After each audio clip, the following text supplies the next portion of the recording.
The Cosmic Festival Index credits humanity with inventing celebrations for every occasion. Part 1. Ambassador walked through the tall metal doors of the Galactic Archive Station carrying a simple data pad. She had made this trip dozens of times before, submitting Earth's cultural information to the vast library that stored knowledge from thousands of worlds. Today's task seemed routine enough. She was here to file humanity's traditional celebrations into the Cosmic Festival Index. The archive station floated in neutral space, a massive structure built by the archivists thousands of years ago. The archivists were a species dedicated to collecting and preserving information. They were tall, thin beings with 4 arms and skin that shimmered like oil on water. They took their work seriously, perhaps more seriously than any other species in the known galaxy. Approached the processing desk where an archivist named Resolver of Patterns waited. Resolver had been working at the archive for 300 years, which was still considered young for an archivist. He had processed cultural submissions from hundreds of species and prided himself on his efficiency. "Ambassador," Resolver said, his voice carrying the slight musical quality common to his people. "You are here to submit festival data, yes?" "That's right," said, placing her data pad on the desk. "Earth celebration records as requested." Resolver picked up the pad with 2 of his hands while the other 2 began typing on his console. This should take only a few minutes. Most species have between 5 and 20 major festivals. The record holder is the Singing Cave civilization with 37, though that took them 4,000 years to develop. Smiled but said nothing. She had learned that sometimes it was better to let things speak for themselves. Resolver began scanning through the data. His fingers moved quickly at first, then gradually slowed. His shimmer changed color slightly, which had learned meant confusion in archivist body language. "There appears to be an error in your file," Resolver said. "The list continues far past the normal range. Perhaps your data was corrupted during transfer." "No corruption," said. "That's accurate." Resolver's shimmer intensified. "But this says humans celebrate birthdays. That is one entry. Then you have wedding anniversaries. That is another. Then there are graduations, retirements, promotions, new jobs, finishing jobs, starting school, ending school, and—" He paused, scrolling further. "National holidays for at least 200 nations, religious holidays for dozens of religions, cultural festivals, regional festivals, city festivals, and family-specific traditions." "That's correct," confirmed. "This cannot be correct," Resolver said, his voice taking on a strained quality. "You have listed celebrations for the day someone is born, then celebrations for every subsequent year they continue to exist. Then you celebrate when 2 humans form a partnership. Then you celebrate the anniversary of that partnership every year. Then you celebrate when that partnership produces offspring.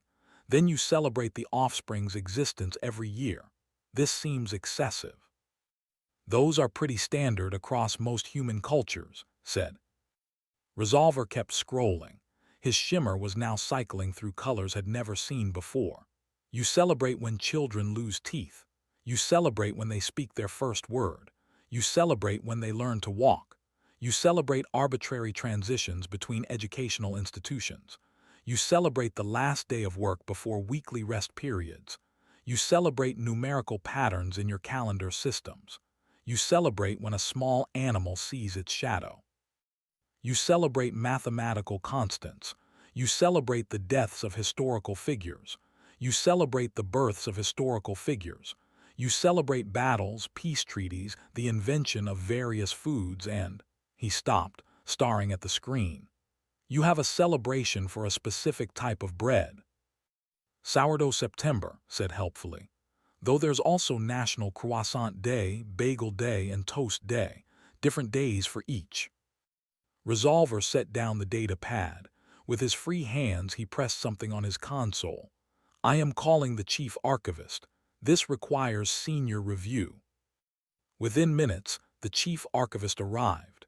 She was ancient even by archivist standards, her shimmer slow and deep like the movement of glaciers. She had been alive when humanity was still confined to a single planet. Her name was Keeper of All Truths, and she had never encountered a problem she could not categorize and file. "Resolver, why have you interrupted my work?" Keeper asked. Resolver gestured at the data pad. "The humans have submitted a festival list that appears to be corrupted, or I require your expertise to determine the appropriate response." Keeper picked up the pad. She read in silence for a long moment, then another. Her shimmer shifted to a color definitely had never seen before. "How many entries are on this list?" Keeper asked quietly. "The major festivals number approximately 1,400, said. "But that's just the widely recognized ones. If you include regional, cultural, personal, and emerging celebrations, the number is significantly higher." "Significantly higher," Keeper repeated as if testing the words. "By how much?" Pulled up another file. "Our best estimate is somewhere between 15 and 20,000 distinct celebrations, depending on how you count variations." The silence that followed was profound. Resolver had stopped shimmering entirely, which suspected was the equivalent of a human fainting while remaining standing. Keeper finally spoke. "I have been maintaining the Cosmic Festival Index for 900 years. Before me, my predecessor maintained it for 800. Before her, another for 700. In all that time, across 47,000 civilizations spanning 3 million years of collected data, we have never encountered a species that celebrates more than 100 distinct events. The concept of 1,000 celebrations, let alone 20,000, suggests either a fundamental error in your data or a fundamental error in our understanding of what celebration means." "I assure you, the data is accurate," said. Keeper's shimmer intensified. "Explain to me, then, why humans would need to celebrate so many events." Thought for a moment about how to phrase this. "We don't need to, we choose to." "That does not clarify the situation," Keeper said. "Let me give you some examples," offered. "We celebrate birthdays because we're happy someone was born and continues to exist. We celebrate graduations because learning is difficult and completing it is an achievement. We celebrate new jobs because they represent opportunity and change. We celebrate the end of the work week because rest is valuable. We celebrate spring because winter is hard and we survived it. We celebrate harvest because food sustains us. We celebrate historical events because remembering is important. We celebrate love because it makes existence bearable. We celebrate survival, achievement, connection, memory, hope, and simple existence." "But why do you need designated days for these concepts?" Resolver asked, having recovered enough to speak. "Surely you can appreciate these things without formal celebration." "We can," agreed. "But celebration makes it special. It marks the moment. It says this matters enough to stop and acknowledge it." Keeper was now scrolling through the list herself. "You celebrate something called Talk Like a Pirate Day.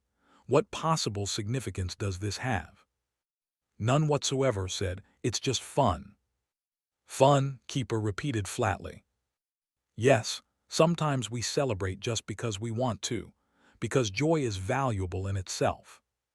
Keeper set down the data pad and looked at directly. "Ambassador, I need to understand something. Do humans celebrate because events are objectively significant by some cosmic standard, or do you decide events are significant and then celebrate them?" Smiled the second one. "That is not how celebration works," Keeper said. "That's exactly how celebration works for humans," replied. Keeper and Resolver exchanged a long look. Finally, Keeper spoke. "We cannot process this submission without further investigation. I am assembling a research team to visit Earth and observe these celebrations directly. We must determine if this represents a genuine cultural phenomenon or a species-wide delusion." "I think you'll find it's genuine," said. "We shall see," Keeper said. "In 3 million years of maintaining the Cosmic Festival Index, we have never encountered anything like this. Either humanity has discovered something profound about celebration, or you have fundamentally broken the concept. We intend to find out which. Gathered her data pad and prepared to leave. As she walked toward the door, she turned back. Just so you know, your visit to Earth will likely fall during several celebrations. I hope you're prepared for that. How many celebrations? Resolver asked nervously. Well, there are the daily ones, the weekly ones, the monthly ones, and whatever random things people decide to celebrate that day, said. So anywhere from 5 to 50, depending on where you visit. The colors rippling across both archivists suggested they were not, in fact, prepared for that at all. Part 2. The research team arrived on Earth 3 months later. Keeper of All Truths led a group of 12 from 6 different species, each carefully selected for their expertise in cultural analysis. They came expecting to spend perhaps 2 weeks observing, collecting data, and confirming that humanity's celebration obsession was either exaggerated or a translation error. They ended up staying for 6 months and left more confused than when they arrived. The team split up, embedding themselves in different cultures across Earth. Keeper chose to observe a typical suburban family in North America, believing that ordinary citizens would provide the most accurate baseline data. She took up residence in a temporary observation post that allowed her to monitor the household without interference. The problems began immediately. On the first day of observation, the family celebrated something called Taco Tuesday. Keeper watched as the parents and 3 children gathered around their dining unit, consuming folded grain products filled with various proteins and vegetables. They laughed, talked about their days, and seemed genuinely happy. When Keeper checked her database, she found no historical, religious, or cultural significance to consuming tacos specifically on the day humans called Tuesday. She sent a message to the family asking for clarification. The father responded, "It's just Taco Tuesday. We do it every week." "But why?" Keeper asked. "Because tacos are good and Tuesday needed something to make it less boring," he replied. This answer violated several principles of celebration theory that Keeper had considered absolute. The situation deteriorated from there.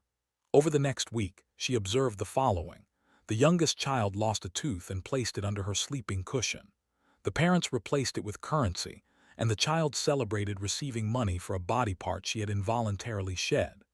The middle child achieved a high score on a recreational electronic game, and the family went out for frozen dessert to celebrate. The eldest child completed 7 days without missing school and received a small reward. The parents celebrated their weekly rest day by doing slightly less work than usual. The family celebrated the day being Friday because it preceded the weekly rest days. Keeper compiled her observations and contacted the other researchers. Their reports were similarly baffling. One researcher embedded with a family in Japan observed celebrations for seasonal changes, coming-of-age days, respect for the aged days, children's days, and something called bean-throwing night, where families threw beans at someone wearing a demon mask while shouting.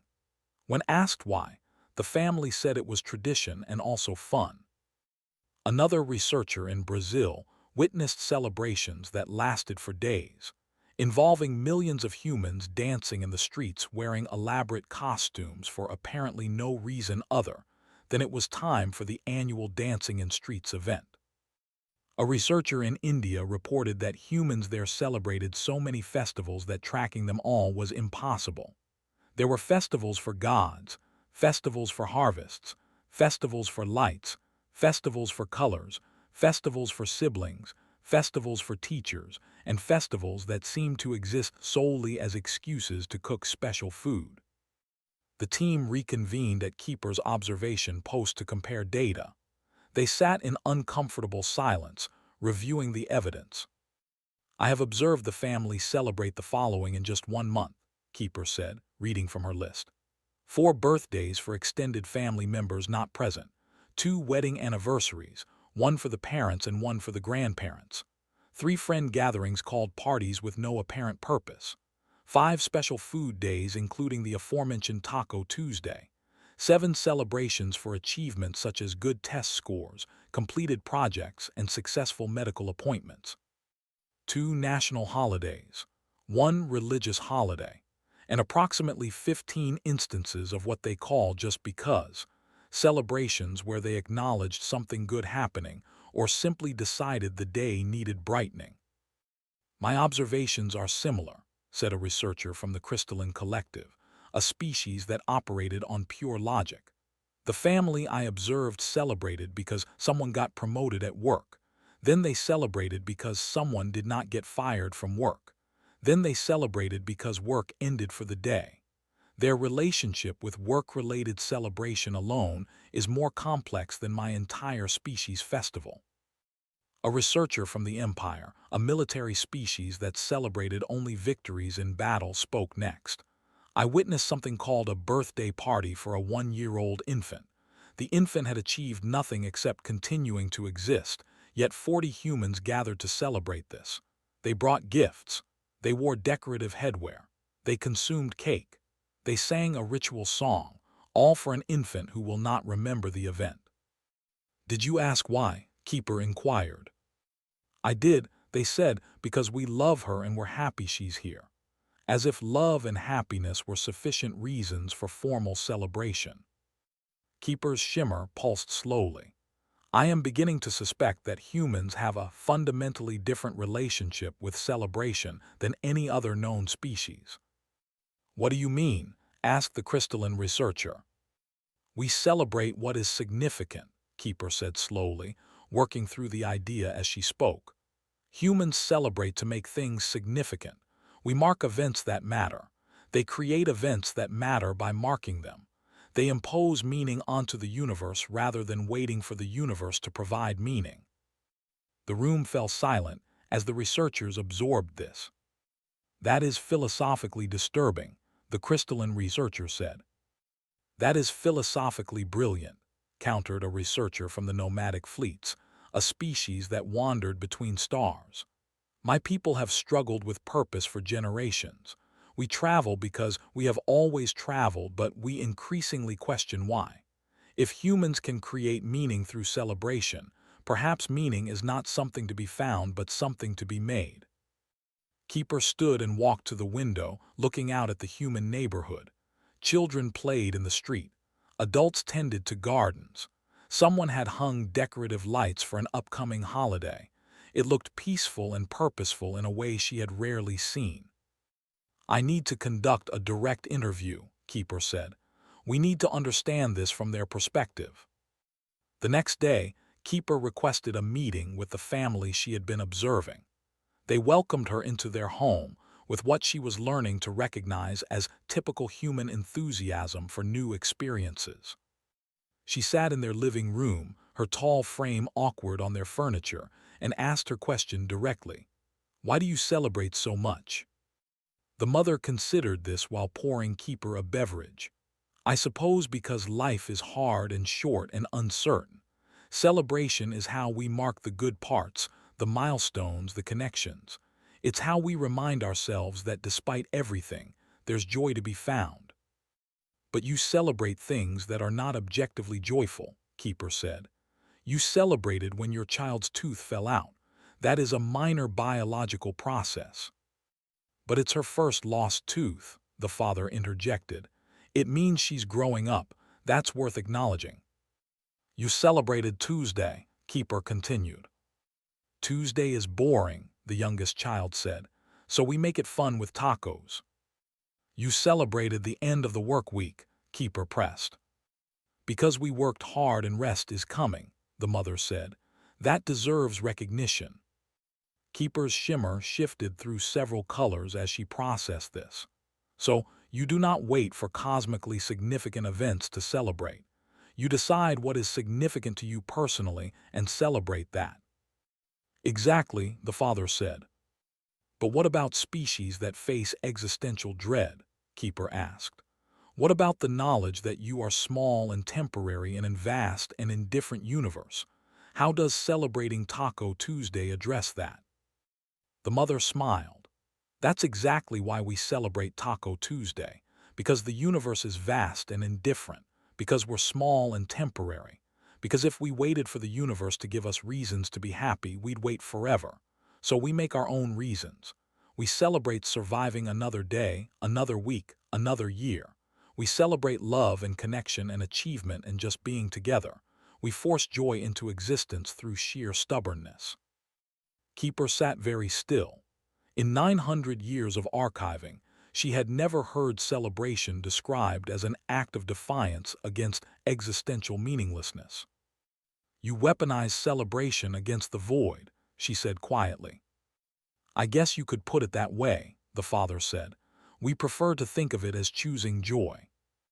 Keeper returned to her team with a new understanding.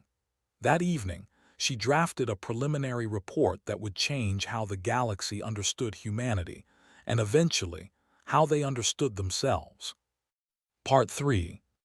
The report titled On the Human Practice of Forced Joy, How One Species Weaponized Celebration Against the Void, was published 6 months after the research team returned to the archive station. It spread through the galactic academic community like fire through dry grass. The initial reactions ranged from skepticism to outright disbelief. The Empire's cultural ministry issued a statement calling the report an obvious exaggeration of a minor cultural quirk. The Crystalline Collective's Logic Council declared it theoretically impossible for a species to maintain that many distinct celebrations without collapsing into chaos. But then other researchers began digging into the data. They looked not just at humanity's celebration practices, but at the outcomes. They compared Earth's cultural development to other species, and they found something remarkable. A team from the University of compared humanity's innovation rate to similar species at comparable technological levels.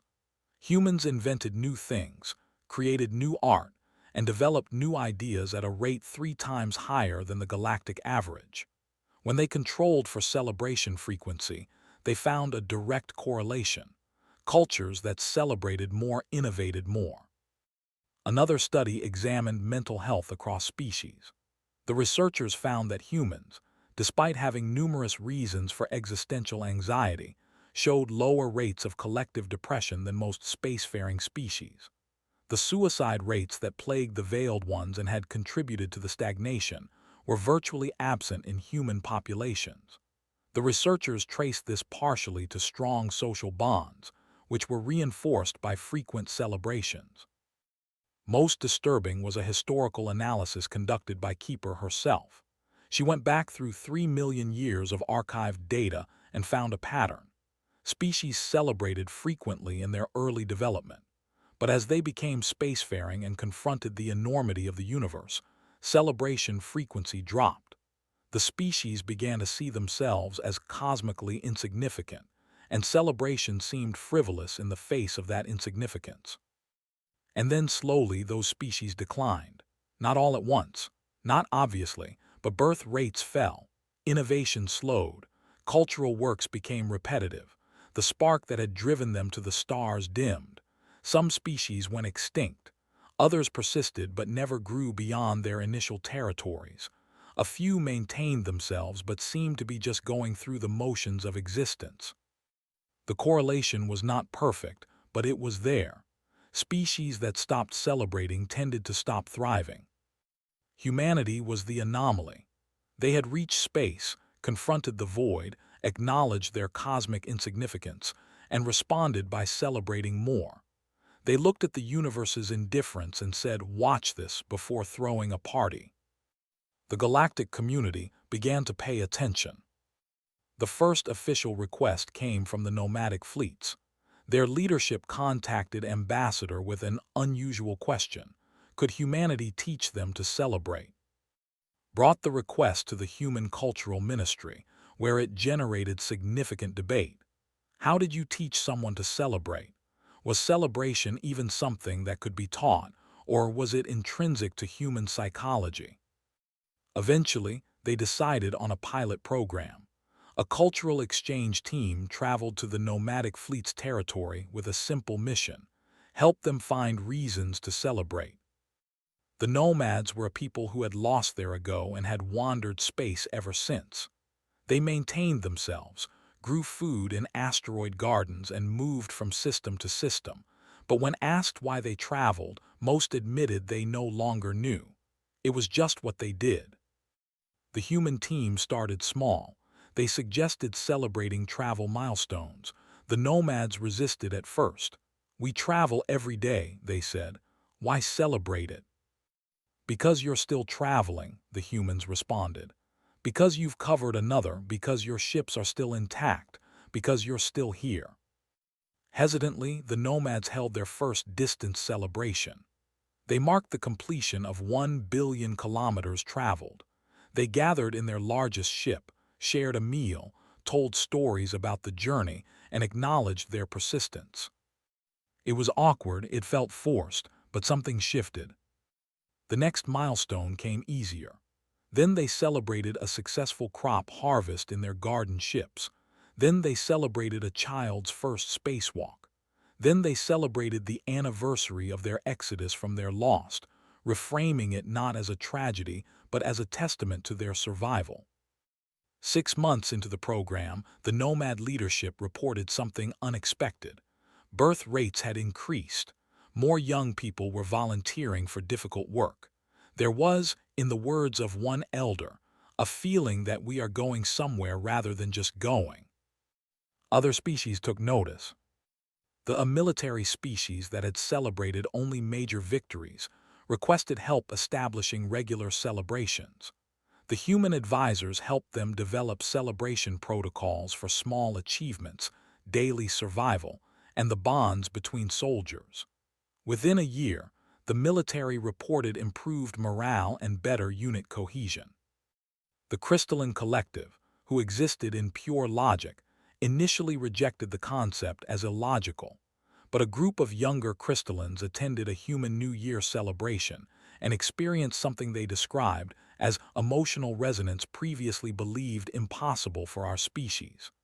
They returned home and convinced others to try structured celebration experiments. The results surprised them. They found that periodic celebration improved their logical processing by preventing what they termed existential logic loops, where individuals became stuck contemplating the meaninglessness of existence. More species followed. The Singing Cave civilization, previous record holders for most festivals, reached out to humanity for advice on expanding their celebration culture. The archivists themselves began experimenting with celebration protocols, finding that it improved their work satisfaction. The Cosmic Festival Index, which had not received a new entry in 10,000 years, suddenly crashed. The database couldn't handle the influx of new celebration submissions from dozens of species all at once. The archive station had to upgrade their systems 3 times in 6 months. Keeper of All Truths summoned Ambassador to the archive. When arrived, she found the normally orderly station in organized chaos. Archivists rushed between terminals processing celebration submissions. The walls displayed scrolling lists of new entries. The quiet, contemplative atmosphere had been replaced by something approaching enthusiasm. Keeper met in her office, which now had a small decoration on the desk that recognized as a birthday gift from the human family Keeper had studied. "Ambassador," Keeper said, her shimmer a warm gold color, "I have called you here to inform you of a change to humanity's classification in our records." "Oh," said, "you are no longer classified as a Class 3 emerging civilization," Keeper continued. "We are reclassifying you as a Class Omega cultural catalyst, a designation we have never used before because we have never encountered a species that fundamentally alters how other civilizations understand existence." Felt a flush of pride but tried to remain diplomatic. "That's quite an honor." "It is a statement of fact," Keeper said. "Since we published our report on human celebration practices, 47 species have established new celebration protocols. 12 have reported measurable improvements in cultural vitality. 3 have credited humanity with preventing cultural stagnation that might have led to decline. The nomadic fleets have officially named humanity as bringers of purpose in their historical records. "We just celebrate things," said. "It's not that complicated." "It is precisely that simple, which makes it profound," Keeper replied. "You do not celebrate because events are cosmically significant. You celebrate because you have decided they are significant to you. You manufacture meaning and impose joy onto an indifferent universe through sheer determination. In doing so, you have reminded the rest of us that meaning is not something to be found but something to be created." Keeper stood and walked to her window, looking out at the archive station where species from across the galaxy work together to the universe's knowledge. "I have been alive for 900 years. I have dedicated that time to preserving information because I believed knowledge was the highest purpose. But knowledge without celebration is empty. It is data without meaning. You have taught us that the highest purpose might not be understanding the universe but finding reasons to be happy we exist within it." She turned back to, "I am also updating your index entry to note that humans have invented more reasons to eat cake than there are stars in the local group. This is meant as a compliment." Laughed, "I'll take it as one." "There is one more thing," Keeper said. She reached into her desk and pulled out a small noisemaker, the kind humans used at celebrations. "Today is Thursday, which I have learned is your favorite day to celebrate reaching the halfway point of your work week. I thought you might appreciate this." Stared at the noisemaker, then at Keeper. "You're celebrating Thursday." "I am attempting to," Keeper said, her shimmer shifting to what had learned was the archivist equivalent of embarrassment. "Is this correct?" "It's perfect," said. They blew their noisemakers together, the small sound echoing through the office. Outside the window, saw lights beginning to appear on ships docked at the station. Different colors, different patterns, each representing a different species holding their own celebrations for their own reasons. The nomadic fleets had lights pulsing in rhythm to mark another day of journey. They had small victory banners displayed for completed training exercises. The crystalline collective had logical pattern light displays celebrating successful computations. Even the archivists had begun hanging small decorations to mark completed projects. The galaxy was learning to celebrate, one arbitrary occasion at a time. "You know what this means," said, looking at the lights. "What?" Keeper asked. "We're going to need a much bigger index." Keeper's shimmer rippled with what had learned to recognize as archivist laughter. "Indeed, though I suspect that is a problem worth celebrating." Pulled out her communication device and messaged her family back on Earth. "You'll never believe what happened today," she typed. "I taught an ancient alien archivist to celebrate Thursday. Also, humanity accidentally revolutionized galactic culture. Might be late for dinner." The response came quickly. "That's amazing. We're having cake to celebrate." Smiled. Of course they were having cake. When weren't humans having cake for something? Outside, more lights joined the display. More species finding more reasons to acknowledge that despite the vast, indifferent universe, despite their cosmic insignificance, despite everything that suggested existence was meaningless, they were here, they were trying, and that was worth celebrating. Humanity had looked at the void and thrown a party in its face.